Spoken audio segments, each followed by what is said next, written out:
Welcome to Guide Guru. We hope this video helps. You start by stabilizing the door and protecting yourself. Put on gloves and eye protection, then unlock and slide the mesh to its fully open position so you can access the top rail. Once done, prop or have someone support the mesh frame to prevent it dropping.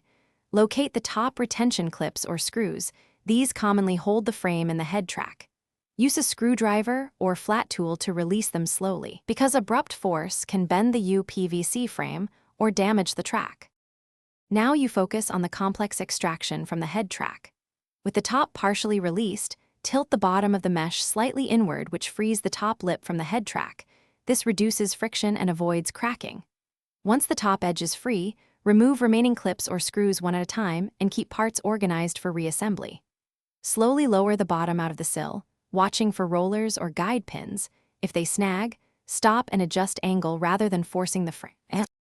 You finish by lifting the mesh door clear and placing it on a soft surface to avoid scratches. Inspect seals, rollers, and the head/sill tracks. Worn rollers or torn seals are common causes of jamming, so replace any damaged parts.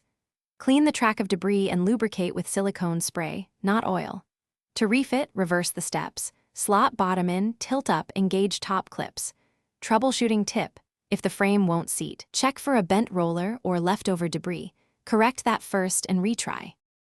Thanks for watching. Consider subscribing if we helped you today.